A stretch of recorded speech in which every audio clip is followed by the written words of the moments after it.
Kuya, anong naramdaman nyo kuya nung uminom pa kuya ng gamot na nairesita sa inyo? Ito nga, nung unang inom ko, parang nahihilo ko, pero after a while, mga siguro 10 minutos, 30 minutos, Mm. maganda yung pakiramdam ko. Umayos siya. Tapos, yun nga, lumakas ako, nagtaka ako. Dati, hindi naman ako malakas eh. Hindi ko nga mabuhat yung mga tangke ng acetylene na yan. Hindi nabubuhat yan. Never kong buhatin yan. Itong toolbox na ito, may taga-bit-bit talaga yan. Ibinabayad ko talaga yan. Mm. Kahapon, ang dala kong dami, oh. Mm. Yan. Itong bag na ito, toolbox na ito. Itong mga blower na ito, kasama yan sa binuhat ko. Itong karton, yung acetylene. Bit ko yan. Hindi ko naman nabubuhat yan. Ito lang ang nabubuhat ko, itong bag ng gamot. Mm. Pero nakainom na ako, tsaka ang ganda ng tulog. Nawala na yung pamamanhid ng mga kamay. Mhm. Yan, wala na yan. Yung dito, dati Sa sugat. manhid yan. Tsaka ang dami tumutusok. Yan Ngayon, din. nawala na. Mhm. Yung dito, konti na lang. Sa talampakan. Yung dating wala siyang pakiramdam. Ngayon, maano na siya, magandang-maganda na. Mm. Itong sugat ko, yan o, kita mo naman lalaki niyan, di ba? Peklat na yan. Opo. Mga sugat yan, ang dami niyan, oh. Ang tagal niyan bago gumaling, 3 weeks. Ay, 3 months. Slow healing kasi ang may diabetes. Mm. Ito, magang-maga ito.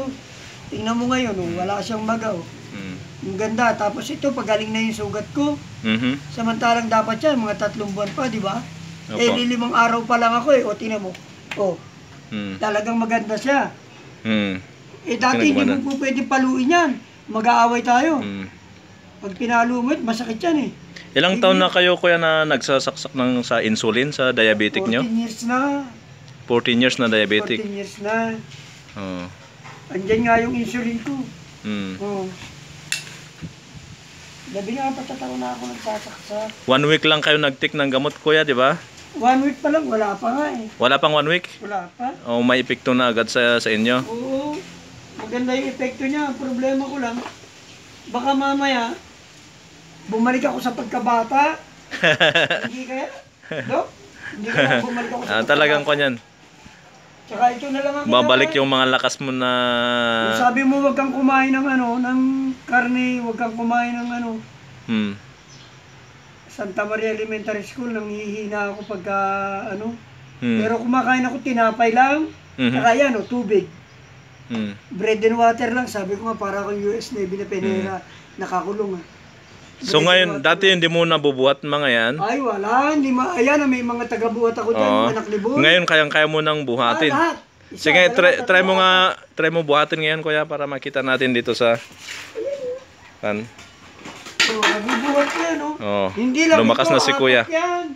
Apat yung binubuhat ko na yan. Apat Oo. yung binubuhat ko na yan. Ito, yung bag. Yung Oo. isa, asan pa ito pa, itong bag na ito. Oh. Mm. Laman yan, mga materyales, mga tools, saka itong kahon na to.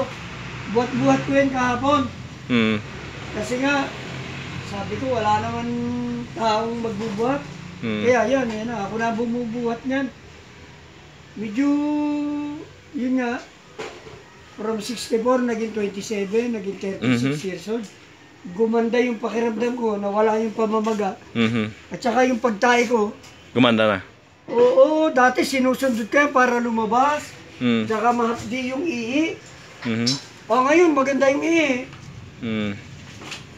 Hindi na ako nag-iihi, lalo na sa gabi. Oo. Sa gabi, nakakatatlo, 4 na beses akong ihi. Mm. Sa isang gabi. Ngayon, sa alas 8, alas 5 na ako umiihi, ganyan. Mm.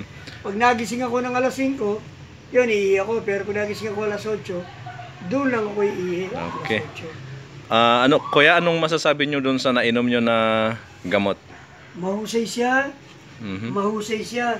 Yun lang ang masabi ko dyan. Mahusay siya. Maganda siya mag-alaga ng may sakit. Mm. Talagang nawawala yung nawawala yung hirap ng katawan. Okay. Kung may sakit ka, iinom ka nito, palagay ko 99.9% nagaganda yung pakiramdam mo. Okay. Kagaya ng nangyari sa akin. Ang problema ko lang ngayon, ito baka mamaya kaiisip Oo, baka maging ano ako. Mhm. Sabi nga ng misis ko, ba, ang bilis mong bumaba. Mhm. Ang bilis mong bumaba ng tricycle. Pagpapasok ko sa tricycle, ang bilis din. Dati, kailangan mong makipagsigawan sa driver ng tricycle. Pagpapanda rin na dahil hindi ka pa makababa. Hindi Okay. ka makalugan ng tricycle. Ngayon, ang bilis. At saka dyan, ang bilis kong lumakad dyan. Nagpupunta ako kay Manager Teddy. Naglalakad lang ako. Dati, nagpapasundo pa ako ng tricycle para pupunta dun. Ngayon Tapos, hindi. yung trabaho nyo, kuya, s- Yung trabaho ko lalong maganda dahil pabor sa akin na nawala yung hirap ko. Nawawala yung sakit. Tsaka magaan ang pakiramdam. Hindi oh, hirap. nagre-repair si kuya ng mga freezer, aircon, mga ganyan, naglalagay ng mga freon. Ganun. Yun ang trabaho ni kuya, matagal na. So, ayun. Ano yung pangalan mo, kuya? Muhammad Abdurrahman Saleh. Okay. Isa akong Muslim. Okay, maraming salamat. Okay, thank you. Okay.